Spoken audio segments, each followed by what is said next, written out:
a really busy day, I'll get 2,000 at replies and mentions. That doesn't happen very often. It's more common for me to get 300 or 500 at replies in a day.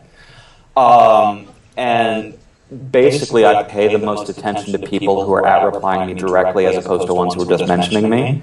But I've got them on the screen right next to my main Twitter list that I use for much of my Arab Spring coverage, so I can't not notice them. And it takes 5 seconds to type a reply, so why not type a reply if you've got the moment to do it? I won't get into political arguments with people. I don't have time for that. I ignore trolls as best as I can, or I say something snarky to them and then ban them after that, just for the joy of it. But if anyone who has a serious question for me or request, it's important for me to do that because the internet and Twitter in particular is based on a culture of reciprocity in the best sense of the term, a culture of generosity. And if everything I did on Twitter was me, and I didn't talk to people or who wanted to talk to me and I didn't answer questions, then why should they help? Why should they volunteer their precious time to help me figure out these stories? And so I should be as equally open to share my time to help them, even if they're asking for, can anyone suggest a good restaurant in Edinburgh, Scotland? If I know an answer to that, I'm going to say it. It might surprise them that I'm doing it, but I'm not going to hold back a bit of knowledge if I know it, and it only takes me 5 or 10 seconds to share it.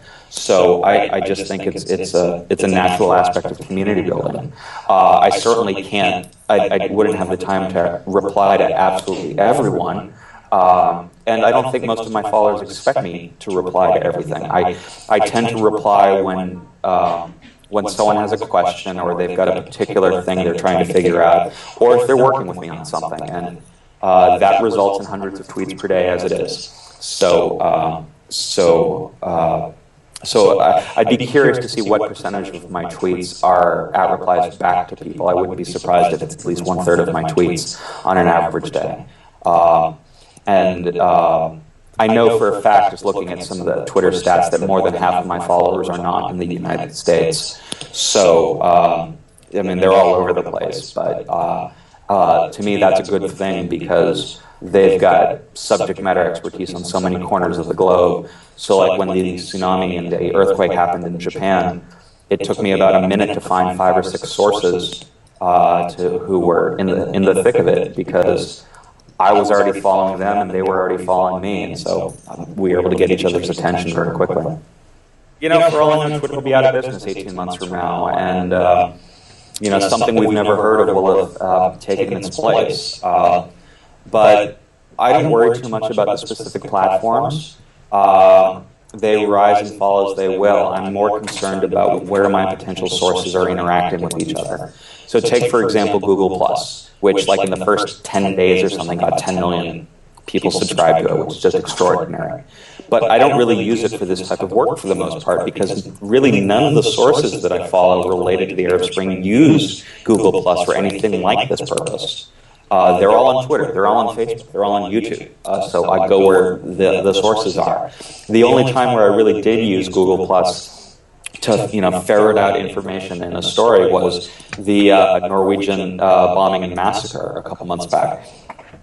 And that was just because a friend of mine who I knew was in Oslo, when I contacted him to see if he was okay, he said yeah, he was fine, and he was going to switch from Twitter to Google+ to start documenting what was going on because the 140 characters just didn't cut it for him.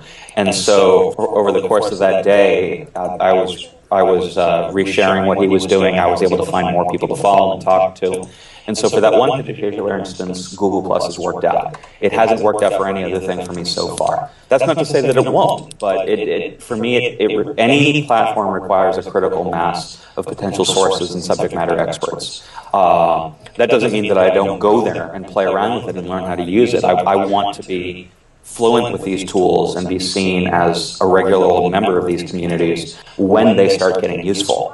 Rather than jumping in after the fact and saying, "Hi, I'm working for NPR. Can you help me out with something?" It's by that point it's often too late. So, and as for where this stuff goes, If I knew the answer to that, I would probably be scraping together the few dollars I have from my kids' college funds and putting them into to get equity in some startups. But I don't do that because I have no idea what the hell is going to happen next. I mean, if I had to go back and look at the 15 or 16 years I've been doing this, my work has evolved as the technology has evolved, but some things are consistent, and that's that I have faith in communities to being constructive and helpful and wanting to do the right thing. And I don't see that changing, no matter what tools come around the corner. So we'll see.